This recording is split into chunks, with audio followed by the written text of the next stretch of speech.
minutes également. On attend le député honoraire, mais je ne sais pas où il est parti. Je voulais aussi saluer Kevin Lavieille, c'est ça, et son coach de l'ALM. Vous remercier d'être présent parmi nous cet après-midi. Vous savez que le département a un partenariat exclusif avec l'ALM et c'est normal aussi qu'on puisse vous voir ailleurs que sur Évreux parce que vous êtes une équipe départementale.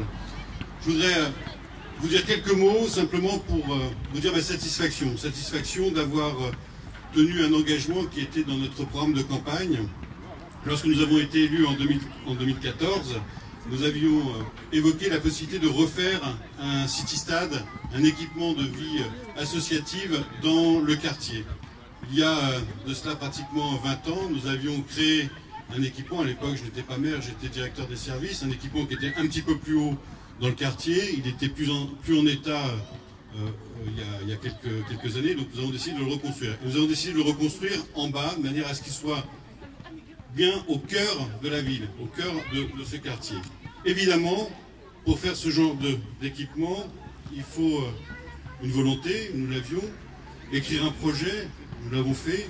Il faut trouver après des partenaires financiers, parce que vous le savez, la ville des Andelys n'est pas riche, et donc il nous fallait trouver un peu d'argent pour pouvoir financer. Donc nous avons été faire le tour des popotes, comme on dit. Donc j'ai à remercier Eurhabitat qui a participé financièrement pour une grande partie à la construction du City-Stade. Remercier le partenariat avec GRDF pour le financement, puisque GRDF a cofinancé ce City-Stade, bien sûr, mais a aussi offert un certain nombre de lots aujourd'hui pour les jeunes. Donc soyez-en remerciés, monsieur le directeur. Remercier également, et s'il n'est pas là, on lui transmettra, le député honoraire Franck Gillard, qui a participé avec sa réserve parlementaire à hauteur de 17 000 €. C'est un projet qui a coûté 90 000 € à la collectivité. Eurhabitat a apporté 25 000 €, GRDF 6 000 € et le député 14 500 €. Je voudrais en profiter pour saluer évidemment le travail des services techniques, le travail de la municipalité, de mes adjoints, au premier desquels Thierry Lecourt, l'adjoint au sport, qui s'est emparé de ce dossier. Remercier aussi le président du syndicat de voirie, parce que faire un terrain de sport sans voirie à côté, ça n'a pas beaucoup de sens. Donc vous voyez que la voirie a été refaite. Nous avons réutilisé ce parking qui était inutilisé. Ce City-Stade, c'est un équipement pour le quartier, bien entendu, mais c'est un équipement qui va servir au-delà du quartier. C'est un équipement qui va servir pour les associations, qui va servir pour les établissements scolaires autour. Nous avons Pompidou, nous avons les 2 écoles maternelles et primaires Pompidou. Ça servira également aux accueils des loisirs péri- et extrascolaires, aux jeunes collégiens, aux lycéens et aux licenciés des clubs sportifs qui peuvent également avoir un terrain pour faire la pratique du sport en dehors de nos gymnases.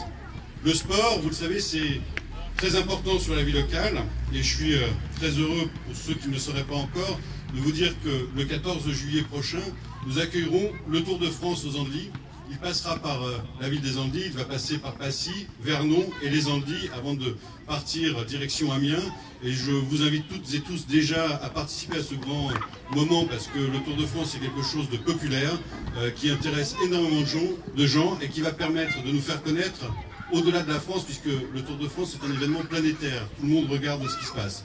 Voilà ce que je voulais vous dire très rapidement cet après-midi. Vous remercier de votre présence nombreuse, remercier les enfants des centres de loisirs, et je vais tout de suite céder la parole à monsieur Laurier de GRDF. Merci à toutes et à tous.